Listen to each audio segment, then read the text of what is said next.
नमस्कार विद्यार्थी मित्रांनो. अनुज पहाडे एमपीएससी नेव्हिगेटर या प्लॅटफॉर्मवर सगळ्यांचं स्वागत आहे. आपण सिरीज बघतोय 10 मिनिट्स विथ पीवायक्यू. त्याच्यामध्ये आज आपण भाग 5 बघतोय. या अगोदर आपण 4 भाग ऑलरेडी कव्हर केलेले, ज्यामध्ये आपण राज्यसेवा आणि राज्यसेवा एक्झाममध्ये आलेले महत्त्वाचे पीवायक्यू बघितले. सो जर कोणी ते बघितलं नसेल तर डेफिनेटली बघा, ते खूप युजफुल ठरतील. सो आपण आजचे क्वेश्चन चालू करूया. बघा, पहिला आहे फर्स्ट क्वेश्चन. खालीलपैकी कोणत्या कॅबिनेट समितीच्या अध्यक्षस्थानी पंतप्रधान असतात? बेसिक क्वेश्चन आहे. क्वेश्चन काय आहे? खालीलपैकी कोणत्या कॅबिनेट समितीच्या अध्यक्षस्थानी पंतप्रधान असतात, म्हणजे पीएम कोणत्या कॅबिनेट कमिटीचे चेअरमॅन असतात हे आपल्याला विचारलं. पहिले तर कॅबिनेट कमिटी काय असते कन्सिडर करा. बघा, कॅबिनेट कमिटी या एक्स्ट्रा कॉन्स्टिट्यूशन बॉडी आहे, म्हणजे आपल्या कॉन्स्टिट्यूशनमध्ये कॅबिनेट कमिटीबद्दल बोललं गेलं नाही. मग कुठं मेन्शन आहे त्यांच्याबद्दल? तर government of India transaction of business rules 1961 या ठिकाणी कॅबिनेट कमिटीचा उल्लेख आला. तर बेसिक क्वेश्चन पुढचा बनवू शकतो की कॉन्स्टिट्यूशनमध्ये मेन्शन आहे का? तर कॉन्स्टिट्यूशनमध्ये मेन्शन नाही येते. ते government of India transaction of business rules 1961 अंतर्गत त्या संबंधी काय केलंय? मेन्शन केलेलं आहे. मग कोण बनवतंय कॅबिनेट कमिटी? तर normally prime minister cabinet committee बनवतात. आणि कॅबिनेट कमिटी किती पण बनवू शकतात, म्हणजे अशी लिमिटेशन नाहीये. हवे तेवढ्या कॅबिनेट कमिटी बनवण्याचा अधिकार कोणाला आहे? आपल्या प्राईम मिनिस्टरला असतो. आणि सहसा याचे जे चेअरमॅन असतात ते आपले प्राईम मिनिस्टरच असतात. काही ठिकाणी ते नसतात, पण सहसा तेच असतात जे चेअरमॅन. आणि एक लक्षात घ्या, जरी या कमिटीचं नाव कॅबिनेट कमिटी असलं तर तुम्हाला कन्फ्युजन होईल की याच्यामध्ये फक्त कॅबिनेट मिनिस्टरच मेंबर असतात का? तर असं काही नाही. म्हणजे कॅबिनेट कमिटीमध्ये कॅबिनेट मिनिस्टर व्यतिरिक्त अन्य मंत्री पण असू शकतात. तर एक्झाममध्ये जर क्वेश्चन आला की कॅबिनेट कमिटीमध्ये फक्त कॅबिनेट मिनिस्टरच मेंबर असतात, तर ते विधान चुकीचं आहे. प्राईम मिनिस्टरला वाटलं तर कोणाला पण ते या कमिटीचं मेंबर बनवू शकतात. ओके. सो आपल्याला क्वेश्चन होता की कॅबिनेट कमिटीचे कोणकोणते कॅबिनेट कमिटीचे चेअरमॅन प्राईम मिनिस्टर आहे. या ठिकाणी इंग्लिशमध्ये बघा, 3 ठिकाणी आपले चेअरमॅन प्राईम मिनिस्टर आहे. एक असतं पॉलिटिकल अफेअरची कमिटी, पॉलिटिकल अफेअर, एक इकॉनॉमिक अफेअर आणि एक अपॉइंटमेंट कमिटी. या 3 ठिकाणी भारताचे प्राईम मिनिस्टर चेअरमॅन असतात, एवढं लक्षात ठेवा. जी पार्लमेंटरी अफेअर कमिटी आहे, संसदीय व्यवहार समिती आहे, या ठिकाणी आपले प्राईम मिनिस्टर चेअरमॅन नसतात वगैरे. ओके, लक्षात ठेवा. सो आपण कॅबिनेट कमिटीबद्दल बघू. बघा, कॅबिनेट समिती किंवा कॅबिनेट कमिटीची एकूण टोटल संख्या तुम्हाला विचारू शकता. आता सध्या टोटल 8 कॅबिनेट कमिटी आहे.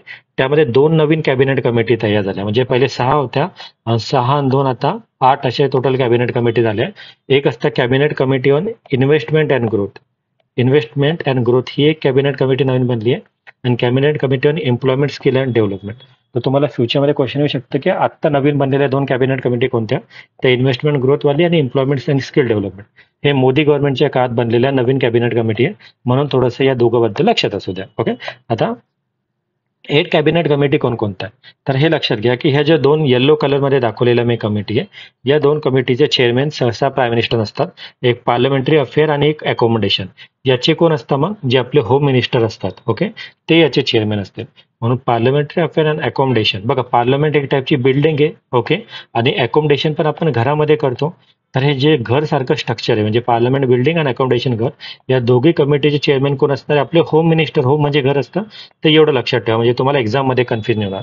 कारण की पार्लमेंटरी अफेअर आणि पॉलिटिकल अफेअरमध्ये कन्फ्युजन होतं खूप वेळेस की प्राईम मिनिस्टर याच्यामध्ये चेअरमॅन आहे की याच्यामध्ये. तर या ठिकाणी पीएम चेअरमॅन असतात, येथे पण पीएम चेअरमॅन असतात, येथे पण पीएम चेअरमॅन असतात, आणि बाकी ठिकाणी पीएम चेअरमॅन आहे तुम्हाला दिसतात. ओके. बट या 2 कमिटीमध्ये नाही. तर लक्षात ठेवायला, पार्लमेंट एक बिल्डिंग आहे, अकोमोडेशनसाठी घर एक बिल्डिंग आहे, आणि या दोघांचे होम मिनिस्टर चेअरमॅन असतात, एवढं लक्षात ठेवा. ओके. सो टोटल कमिटीज आपण बघतोय. त्याच्यात एक पार्लमेंटरी कमिटी ऑन, आपण ही बघितली पहिले, parliamentary affair, accommodation, appointment committee, political affair committee, security, economic affair, आणि आत्ताचे जे 2 नवीन बनले ते मी या कलरमध्ये दाखवले, इन्व्हेस्टमेंट अँड ग्रोथ आणि एम्प्लॉयमेंट अँड स्किल डेव्हलपमेंट. 8ही कमिटी तुम्हाला महत्वाची आहे, माहीत पाहिजे. टोटल कमिटीची संख्या विचारू शकता किती आहे. त्याच्यानंतर हा क्वेश्चन तर ऑलरेडी आला की पीएम कशाने चेअरमॅन नाहीये, आणि नवीन बनलेल्या या 2 कमिटी खालच्या सगळ्यात अगोदर. सो एवढं बेसिक लक्षात ठेवा. ओके. पुढचा क्वेश्चन आपण बघू. हा इंटरेस्टिंग क्वेश्चन आहे मित्रांनो. पहिले योग्य विधान विचारले. सो पहिला फोकस तुमचा तोच पाहिजे की काय विचारले, योग्य स्टेटमेंट विचारले. सो आपण बघूयात काय क्वेश्चन आहे, त्याला आपण गो थ्रू करू. भारतीय संविधानाच्या अनुच्छेद 76 मध्ये अटॉर्नी जनरलच्या नियुक्तीची तरतूद आहे. तर पहिलं विधान एकदम ऍब्सोल्युटली बरोबर आहे. आर्टिकल 76 मध्ये आपण अटॉर्नी जनरल बद्दल बोलतो, त्यांच्या अपॉइंटमेंट बद्दल बोलतो. सो पहिलं स्टेटमेंट राईट आहे. सेकंड बघा, अटॉर्नी जनरल भारतीय सीमा क्षेत्रातील सर्व न्यायालयामध्ये ऐकून घेण्याचा अधिकार आहे. म्हणजे प्रत्येक कोर्टमध्ये त्यांना ऑल कोर्ट्समध्ये म्हटलंय, बरोबर आहे. त्यांना टेरिटरी, जे इंडियाचे टेरिटरीमधले सगळे कोर्ट आहे त्याच्यामध्ये त्यांना राईट टू ऑडियन्स म्हणून अधिकार आहे. सो सेकंड पण बरोबर आहे. आणि थर्ड बघा, अनुच्छेद 88 आहे ना, अनुच्छेद 88 नुसार अटॉर्नी जनरल संसदेच्या कोणत्याही सभागृहात बोलण्याचा अधिकार आहे, परंतु मतदानाचा अधिकार नाही. हे पण ऍब्सोल्युटली बरोबर आहे. एक लक्षात घ्या, अटॉर्नी जनरल हे गव्हर्नमेंटचे वकील आहेत ना, गव्हर्नमेंटचे कोण आहे ते एक प्रकारे वकील आहे. सो जर का ते वकील असतील तर ते पार्लमेंटचे मेंबर नाहीये. मग जर पार्लमेंटचे मेंबर नाहीये तर त्यांना पार्लमेंटमध्ये वोटिंगचा अधिकार असणार आहे का? नसेल. ओके, कळतंय? म्हणून तीनही विधान बरोबर आहे. जे लोक पार्लमेंटचे मेंबर असतात त्यांनाच पार्लमेंटमध्ये वोटिंगचा अधिकार असतो, बाकी मेंबरला नसतो. म्हणून अटॉर्नी जनरल जर का त्याचे मेंबर नसतील मग त्यांना पार्लमेंटमध्ये वोट करण्याचा अधिकार नाही. हा, पण ते बोलू शकता का? तर ते सभागृहामध्ये बोलू शकतात, सभागृहामध्ये भाग घेऊ शकतात, परंतु त्यांना मतदानाचा अधिकार नसतो. ओके, आपण थोडक्यात बघू अटॉर्नी जनरल बद्दल. बघा, आपल्याकडे ना 76 मध्ये आपण अटॉर्नी जनरल ऑफ इंडिया बद्दल बोलतो आणि आर्टिकल 165 मध्ये आपण ॲडव्होकेट जनरल बद्दल बोलतो. अटॉर्नी जनरल हा सेंटर लेवलला असतो, ॲडव्होकेट जनरल हे स्टेट लेवलला असतात, एवढं लक्षात ठेवा.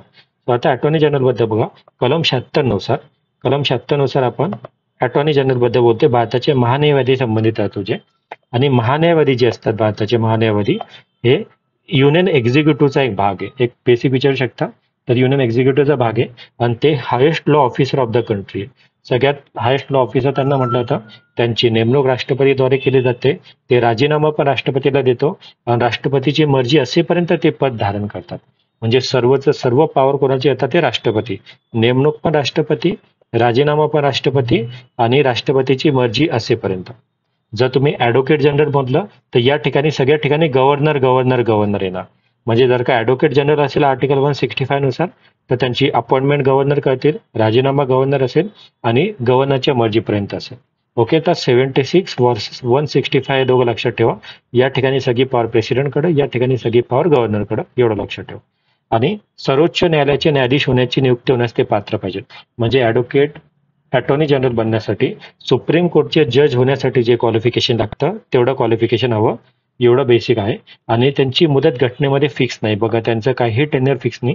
सहसा ते गव्हर्नमेंटचे वकील असतात, म्हणून जेव्हा एखादी गव्हर्नमेंट राजीनामा देते तर तेव्हा ते पण राजीनामा देतात. त्यांचा टेन्युअर फिक्स नाहीये. पदावरून दूर करण्याची पद्धत आणि ग्राउंड्स पण तरतूद नाहीये. बघा, एक आहे त्यांना रिमूव्हल ग्राउंड कॉन्स्टिट्यूशन मध्ये मेन्शन आहे का? तर रिमूव्हल ग्राउंड पण मेन्शन नाहीये. ओके, त्यांची पद्धत मेन्शन आहे का कॉन्स्टिट्यूशन मध्ये? तर पद्धत पण मेन्शन नाहीये. त्यांचा टेन्युअर मेन्शन आहे का? तर टेन्युअर पण मेन्शन नाहीये. म्हणजे कोणती सिक्युरिटी नाही, सगळं कोणाच्या हातात आहे? राष्ट्रपतीच्या हातात आहे. म्हणून तुम्हाला क्वेश्चन पडला तर बेसिक असू घ्या की अटॉर्नी जनरलचं सर्व काही राष्ट्रपतींच्या हातात सहसा तुम्हाला दिसेल. पण काढून टाकण्यासाठी, त्यांना रिमूव्ह करण्यासाठी कोणती प्रक्रिया कारणे घटनेमध्ये नमूद नाही, आपण बघितलं. आणि ते सदस्य उपलब्ध असलेल्या सर्व विषेधकात आर्टिकल 88 नुसार, आर्टिकल 88 मध्ये जे प्रिव्हिलेज, जे मेंबर ऑफ पार्लमेंटला जे प्रिव्हिलेज अवेलेबल असतात 88 नुसार, ते सगळेचे सगळे अटॉर्नी जनरलला अवेलेबल असतात. फक्त एक अधिकार नसतो, तो म्हणजे वोटिंग करण्याचा. वोटिंग करण्याचा अधिकार त्यांना आहे का? वोटिंगचा नाही आहे. सभागृहामध्ये काय करू शकतात? ते सभामध्ये ते भाग घेऊ शकतात. सभामध्ये भाग घेण्याचा अधिकार आहे, सभागृहामध्ये बोलण्याचा अधिकार आहे. ओके, पण सभागृहामध्ये वोटिंगचा अधिकार त्यांना नाही. ओके, बेसिक लक्षात ठेवा. आणि जसं मी बोललो, इकडे ॲडव्होकेट जनरल स्टेट लेवलला असतात, आर्टिकल 165 मध्ये असतात. त्या ठिकाणी सगळं राज्यपाल डिसाईड करतात. राज्यपालची मर्जी असेपर्यंत ते पदावर राहणार आहे राज्यपाल, आणि राज्यपालच्या मर्जीपर्यंत पद धारण करणार. राजीनामा पण ते राज्यपालला देणार आहे. आणि त्यांच्यासाठी उच्च न्यायालयाचा न्यायाधीश म्हणून नेमणूक होण्याची अर्हता पाहिजे. म्हणजे इकडं अटॉर्नी जनरल, इकडं ॲडव्होकेट जनरल, इकडं आर्टिकल 76, इकडं 165, हे सगळं प्रेसिडेंटची मर्जी, हे सगळं गव्हर्नरची मर्जी.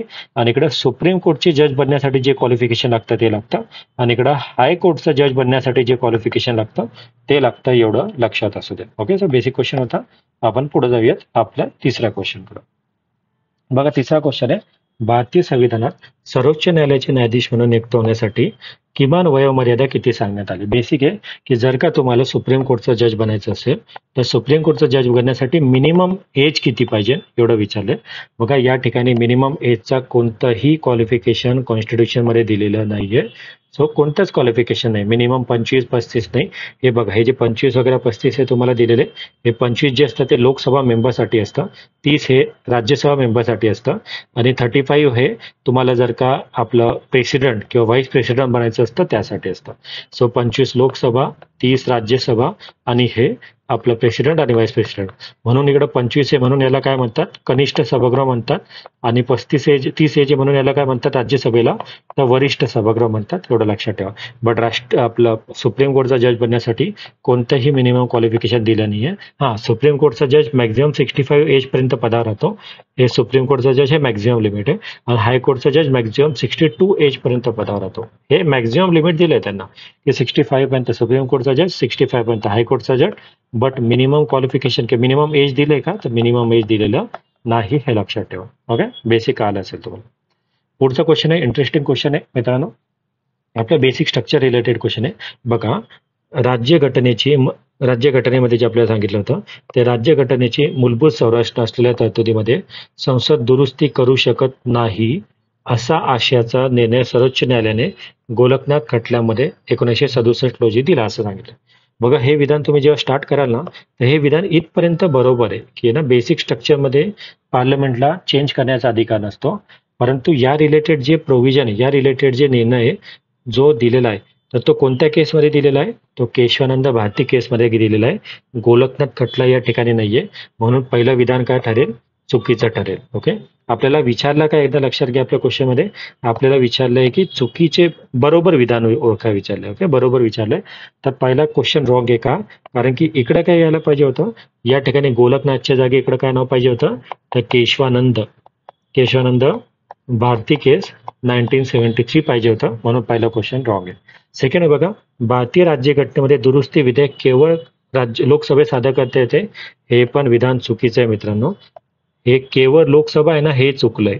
तुम्ही घटना दुरुस्ती विधेयक कोणत्याही सभागृहामध्ये मांडू शकतात, म्हणून सेकंड विधान पण चुकीचं आहे. थर्ड बघा, संघराज्याशी स्वरूपाशी निगडीत असलेल्या तरतुदीच्या दुरुस्तीसाठी भारतातील सर्व राज्यांच्या विधिमंडळाला देखील मान्यता आवश्यक असते. या ठिकाणी पण त्यांनी कीवर्ड चुकवला आहे. या ठिकाणी जे सर्व राज्य दिलेलं आहे या ठिकाणी चुकवलेलं आहे. या ठिकाणी सर्व राज्य हे नसताना फक्त काय पाहिजे होतं? तर 50% स्टेट पाहिजे होतं किंवा अर्धे राज्य पाहिजे होते, तेव्हा ते बरोबर असतं. ओके, तर हा भाग म्हणजे आता भारतात 28 घटक राज्य आहे, तर 28 म्हणजे 14 अर्धे घटक राज्याने जरी ते संमती दिली विथ सिंपल मेजॉरिटी तर ते पास होतं, म्हणून तिसरं विधान पण रॉंग आहे.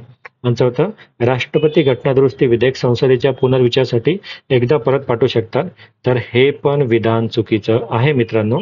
घटना दुरुस्ती विधेयक पुनर्विचारासाठी पाठवता येत नाही, म्हणजे सगळेचे सगळे ऑप्शन चुकीचे, म्हणून वरील पैकी कोणतेही नाही हे याचं राईट ऑप्शन. ओके, थोडक्यात तुम्ही आपण बघा घटना दुरुस्ती विधेयकाची प्रक्रिया कशी भारतात आहे, म्हणजे तुम्हाला कळेल की नेमका क्वेश्चन कशा प्रकारे फिरवला गेला. बघा तुम्ही बघाल यामध्ये, तर संसदेच्या कोणत्याही सभागृहात विधेयक मांडू शकतात. बघा काय माहितीये का, ही घटना आहे ना ही प्रत्येक भारतीयाची राईट आहे. म्हणजे ही घटना आपण सगळ्यांनी ना वी द पीपल ऑफ इंडियाने तयार केलेली आहे, म्हणून हे घटना बदलण्याचा अधिकार मंत्रीला पण असणार आहे आणि प्रायव्हेटला पण असणार आहे. असं नाहीये की फक्त मिनिस्टरच घटना दुरुस्ती विधेयक मांडू शकतो, प्रत्येक मेंबर ऑफ पार्लमेंटला घटना दुरुस्ती विधेयक मांडता येतं. आता तुम्हाला प्रोसिजर जर का समजायची असेल तर एक बेसिक लक्षात घ्या ना, मी तुम्हाला थोडक्यात एक सांगतो की नेमकी प्रोसिजर कशी घटना दुरुस्ती विधेयकाची, जेणेकरून तुम्हाला एक थोडं आयडिया येईल. बघा समजा ही आपली घटना आहे राईट आहे, आणि घटनामध्ये तुम्हाला काय करायची ते दुरुस्ती करायची.